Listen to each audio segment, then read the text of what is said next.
My grandma and I were always pretty close. When I was a young child, she taught me how to play the piano, and we spent many nights playing all sorts of fun board games.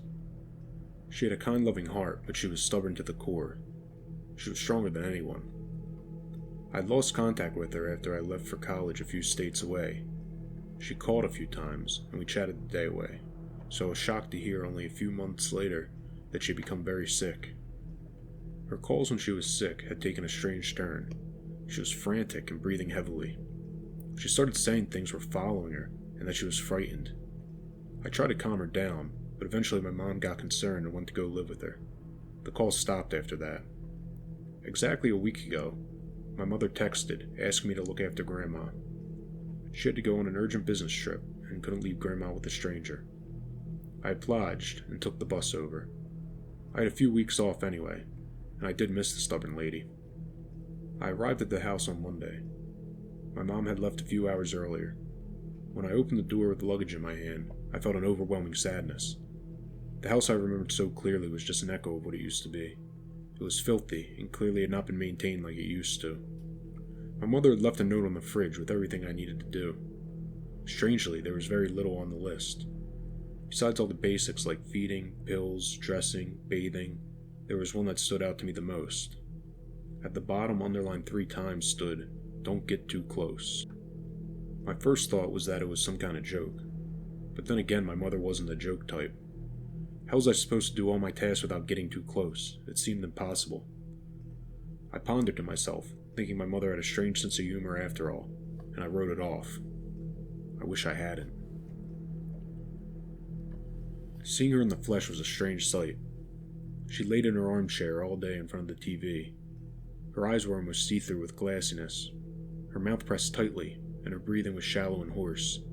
I hated to think it, but it freaked me out. I gave her all her medicine, and made sure to turn on the feeding tube exactly when it said to on the note. I was very precise. I got very close when I had to brush her teeth. I think she held her breath when I did it. She must have been nervous. I felt so bad for her. She didn't move or speak or react during these tasks.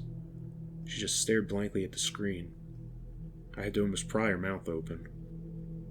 On Tuesday, I woke up expecting her to at least have moved around in her sleep, but she was still in the exact same position in the armchair. She could have asked me to move her to bed. I told her that she was welcome to ask me any time. No response. That afternoon, when I went to get her pills in the cupboard, I finally heard her speak. She said one word only: "Stay." I turned around instantly, expecting her to look at me with a sorrowful smile, but she was still in the same exact position. I turned back around to the cupboard and said, "I'm always here. You know that." But she cut me off. Her voice was strangely raspy.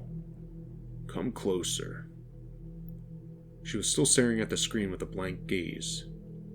"Grandma?" I tested the waters. Nothing. This was freaking me out. Was I hearing voices? Was she messing with me? Perhaps I needed a break. This was getting to me. I gave her all her medicine while attentively watching her for any movement. And on Wednesday morning, the realization hit me. She only spoke when I didn't look at her. But why? Maybe she was ashamed of the state she was in. It was strange, but I went with it, as I had not gotten any communication yet. After a brief walk outside to clear my mind, I walked back into the living room and turned to face away from her. "Grandma?" She mumbled a response. "Are you okay?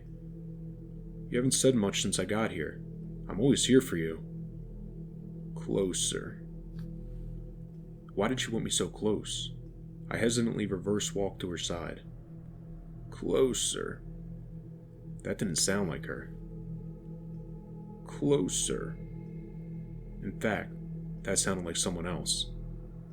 "Grandma, I'm right here." My voice was shaking. What was going on? I moved one step closer. My heart was beating faster and faster. I wish I could run away. I felt like she was watching my every movement, waiting for something. And suddenly, she grabbed my hand aggressively.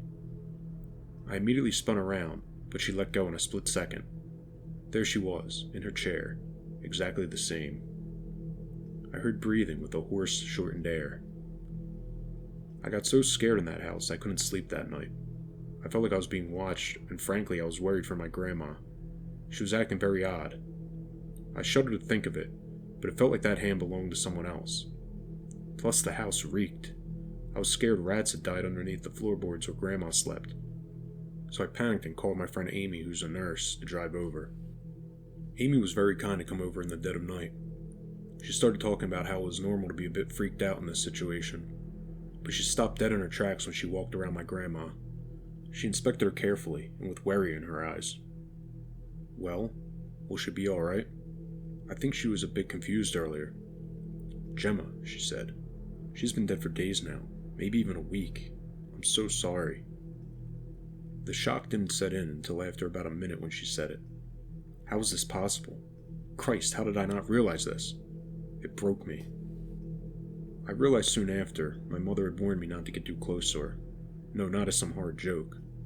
She didn't want me to realize that the breathing I was hearing was not Grandma's.